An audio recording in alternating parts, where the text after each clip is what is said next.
ढोलकीचा tag हा घनश्यामला मिळायचा, पण यावेळेस डबल ढोलकीचा टॅग हा जान्हवीला मिळालेला आहे। कारण भाऊनी सांगितले की पहिल्यांदा तुम्ही इतरांना रूल सांगत बसता, सगळ्यांपासून चोरून तुम्ही वैभवच्या जेवणावरती तूप देखील घातलं, जे की लक्झरी होतं, तरी देखील तुम्ही ते वैभवला दिलं आणि सगळ्यांना सांगितलं की अरे नाही, मी डबा फक्त बंद करत होते। पण ज्यावेळेस बिग बॉसनी सूचना देण्यासाठी लिव्हिंग एरियामध्ये बोलवलं, त्यावेळेस मात्र तुम्ही सांगायला होतं की बिग बॉस माझ्याकडून चूक झाली।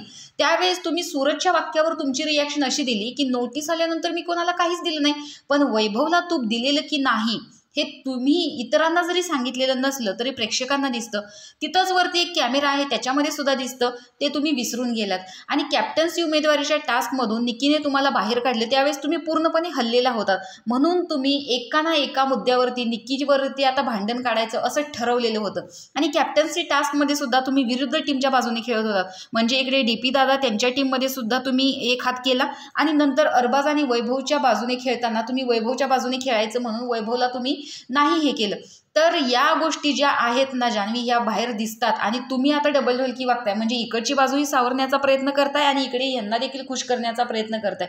पण तुमच्या याच गोष्टी आहेत ना, तुम्हाला एक दिवस भारी पडतील हे मी सांगतो। त्यामुळे प्ले इंडिव्हिज्युअल, तुमचा गेम चांगला झालेला आहे, तुम्ही घरामध्ये आता तुमचा वावर चांगला झालेला आहे, त्याच्यामुळे या गोष्टींकडे दुर्लक्ष करा आणि इंडिव्हिज्युअल खेळण्याचा प्रयत्न करा आणि तुमचा गेम या आठवड्यामध्ये मस्त दिसलेला आहे, बद्दल मला तुमचं कौतुक वाटतं। पण तुम्ही वैभवच्या जेवणावरती तूप घालून तो नियम मोडलेला होता, त्याच्यामुळे तुम्हाला बिग बॉसने पूर्ण लक्झरी बजेट हे जे आहे ते स्टोर रूम मध्ये ठेवायला सांगितले।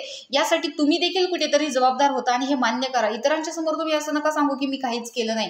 तर कुठेतरी तुम्ही कॅप्टन्सी उमेदवारीचा टास्क असेल किंवा नॉमिनेशनचा टास्क असेल, तिथे इंडिव्हिज्युअल खेळला, हे बघायला खरंच भारी वाटलं आणि आता तुमचा गेम सुधारत आहे, हेच देखील मी मान्य करतो। भाऊनी जान्हवीची घेतलेली शाळा तुम्हाला कशी वाटली आणि या आठवड्यामध्ये जान्हवीचा गेम तुम्हाला आवडला की नाही हे कमेंट बॉक्समध्ये नक्की सांगा। अशाच बिग बॉसच्या नवनवीन अपडेटसाठी आपल्या चॅनलला सबस्क्राईब करा। तोपर्यंत बाय।